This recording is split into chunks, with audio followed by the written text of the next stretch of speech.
Welcome to Language During Mealtime. Certified speech-language pathologist and children's book author Becca Eisenberg brings you creative professionals from the language learning and children's education field. With these ideas, parents can help their children with special needs improve language and reading abilities.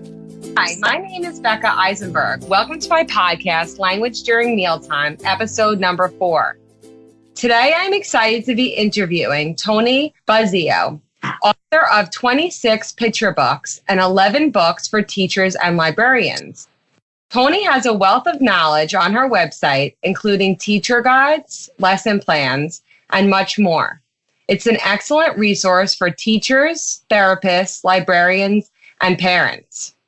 To read more about Toni and her books, go to her website, tonibuzzeo.com. Toni is here today talking about her new book, When Sue Found Sue. When Sue Found Sue tells the story of Sue, a shy yet curious child who was born to find things. In 1990, Sue made the biggest discovery of her life, the largest and most complete T-Rex skeleton ever found. Her story is especially timely as Sue the T-Rex debuted in a brand new gallery at the Field Museum of Natural History. With a starred review from Booklist, the story inspires young readers to take a closer look at the world around them and never lose their sense of adventure. It also empowers young girls to pursue careers in science and perhaps one day change the course of history. Thanks for being here today, Toni. I'm glad to be here. Thanks for inviting me. Thank you. So I'm just going to ask you some questions. And when your book arrived, I just loved it. I mean, I immediately opens it up and I'm like, oh, this is a winner because I love picture books that are nonfiction. And it's just fantastic. It's interesting and you know what I love about it is that, I learned something new too. So it's not just for my kids. Right. It's also for adults because I didn't know who Sue Hendrickson was. So that was really, really interesting for me. And it kind of just, I think, leads to so many great discussions because, you're reading the book and then you're talking about this woman. And then, I mean, at least with me and my kids, we kind of looked a little bit more into Sue and, looking up like what the T-Rex looked like. And it was just really, really interesting. So what inspired you to write about Sue Hendrickson? The first picture book biography that I published is called, I should say, A Passion for Elephants. And it's about a woman field scientist who is self-trained named Cynthia Moss. She spent more than 40 years in East Africa studying the same families of elephants, a very passionate and committed woman. And as you say, I learned so much as I researched and wrote that book. And I knew as I was writing that book that I had found a special area of children's publication that really served as inspiration for me. And so as I began to think about my next potential project, I decided that I wanted to pursue another picture book biography. And in particular, I wanted to find another woman scientist. I myself have not trained as a scientist. I have degrees in English and in education. But I know from my experience, years of teaching children and also working as a teaching school librarian, that it is especially important that girls in our society have all of the opportunities and all of the areas of endeavor beckoning to them equally that boys do. And so I knew that I wanted to write about a woman scientist, partly as a way to inspire young girls to consider pursuing a career in science. I sent out a call to the LMNet listserv, which is a very large, thousands and thousands of school library media specialists across the country and actually across the world, and put it out to them that I was interested in finding a woman scientist to write about, somebody that hadn't much been written about, that kids wouldn't be particularly familiar with. and somebody suggested Sue Hendrickson. What was really wonderful for me is that I had a hook in my knowledge to Sue Hendrickson because I had been to the Field Museum very, very early on in the the days of the Sue display, and also had seen the replica many times in the O'Hare Airport. There's a replica, life-size replica of the Sue the T-Rex. Oh, and I didn't know that. I got to check that out the next time I'm there. It was really lovely for me to have just a little bit of attachment to Sue, and then to be Sue Hendrickson, and then to begin from there, looking into her life and who she really was. Yeah, I think it's so interesting. What I love about the character is how you talk about how she's shy and she's creative. And I think what I love about the character is she's just sort of like that out of box kid. Yes. And I love that because I think for young girls and young boys, it's just so nice to see a character like that has those traits, that grows up and really just kind of fulfills her dream and discovers the most amazing thing. And the other thing is that she just never gives up. She's constantly like looking for things. And then when she finds the most amazing discovery, and I just love her character. I love the way you portrayed her because I think a lot of kids could identify with her, with the character of Sue. So I loved it. So what do you want children to learn from reading your book? Well, I think in writing picture book biographies, what I am hoping for my readers is that they will be inspired, of course, inspired by the character that I am portraying, the real life person that I am portraying. But also, I want them to acquire content knowledge. So I was very careful in trying to synthesize, because it's a picture book, because there's limited text, synthesize down to the very specifics of the process of not just finding, but then, of course, uncovering and preserving without damage all of those bones. And it is a very careful art. And it's not a comfortable pursuit. So you're in very, very hot, dry, dusty situations. You're living for weeks, or in Sue Hendrickson's case, in this particular case, for months, because she was on a summer dig. They were looking for duck-billed dinosaur skeletons. And it isn't a cushy environment at all. There's no showers. There are not beds. You're sleeping in a tent or right outside. And you are very, very carefully excavating those bones. I was interested to hear about how it all happens and getting down to the point where you're using something so small as a paintbrush and an X-Acto knife to be careful to lift the bones out and not damage them in any way. While meanwhile, you are yourself as a paleontologist actually quite uncomfortable. It was important to me that kids understand that the passion that Sue is following wasn't an easy passion to pursue, as so many things that people do out of love are not comfortable. They aren't easy, and yet they're worth it. So again, I think that probably does come back to inspiration. Yeah, and also just to kind of add that I think sometimes, like, children, at least, because I work with children, I work with adults.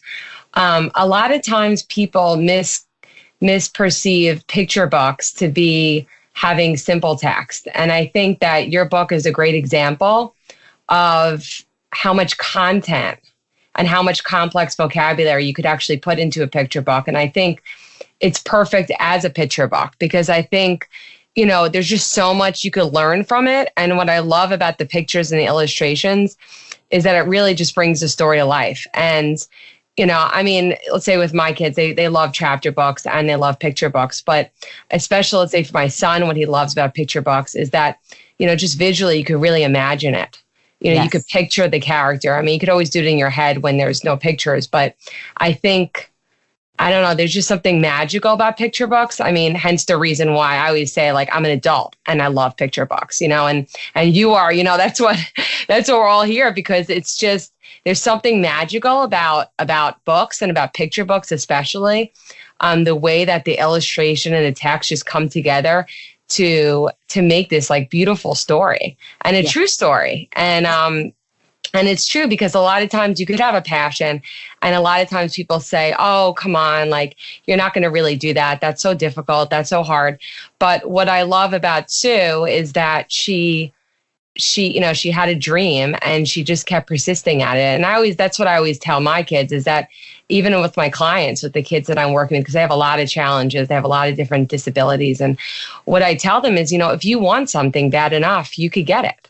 You have to just be motivated. You have to persist. And just even for myself, just kind of like, growing up, wanting to do things, wanting, let's say, to write children's books, or, wanting to be a speech pathologist. I mean, I just kept working at it. And, with Sue, she just never gave up. And I also think when you were talking about sitting in the desert and being so careful with the bones, she was just so patient.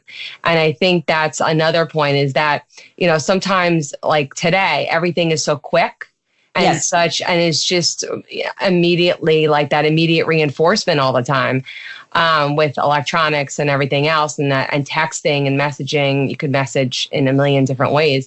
And I think what's so great about Sue is that it teaches kids that sometimes we need to be patient, and it's not immediate, and we need to be slow, and we need to be careful, because if she just grabbed those bones out of that, out of the rock, I mean, they would have just, they would have broken down, and it wouldn't have been what it is today. So it's just a nice lesson, I think, in not immediate gratification, that it takes time and it takes a lot of patience. So I think too, in terms of that patience that you're bringing up, Sue exemplifies that in her really rather, for me, magical calling of those bones across 7 miles, 4 hours of a rigorous hike over uneven ground, for months while she was digging at the site that the team was at.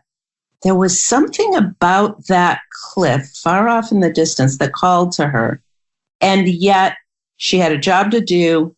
She was involved every day with the team, digging for the bones that they were digging in that specific location, and yet waiting for a possible opportunity to present itself, that she and her dog Gypsy could travel over that terrain, walking for 4 hours in the desert, to answer the call of a cliff that she had no idea why it was calling her.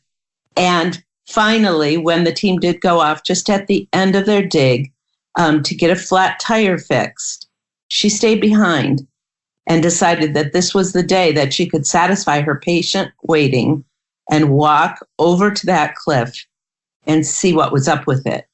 And what was up with it was that 8 feet above her head were those amazing bones sticking out of the cliff. Yeah, it's just amazing and that's why you should always follow your gut. That's what I always say. If, she had a gut, she knew she was, she knew that there was something there. So it's really amazing.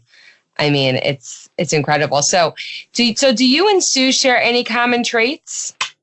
Interestingly enough, and it wasn't until you sent me that question that I really began to think about it, oddly enough, but I was an incredibly shy child. I was so shy that in first grade, for example, if my best friend Linda was not at school, I wouldn't talk to anybody else. I was so painfully shy. And when I say I wouldn't talk to anybody else, that included my teacher. I was so shy that I was afraid to talk to anyone. that lasted for me for quite a few years. So when you asked the question, I thought about, well, what are Sue's key traits? And of course, one of the things about her as a child was that she was incredibly shy and very much a loner. She also loved to read, and that was my refuge too. I was lucky enough by the time I was 8 years old to have a branch library built in my neighborhood. And I went to that library just as often as I could. When I was old enough to walk there myself, I would go every day to the library, especially in the summer. And that was Sue. She was so focused on two things. First of all, reading, but also on discovery. And so she would take long walks by herself looking to see what she could find. And that, in fact, for her turned into a career that required a lot of persistence. And that's the other thing that Sue and I have in common. I have an enormous amount of persistence. Sometimes it is even annoying to me, but I will not give up. I pursue things to their conclusion.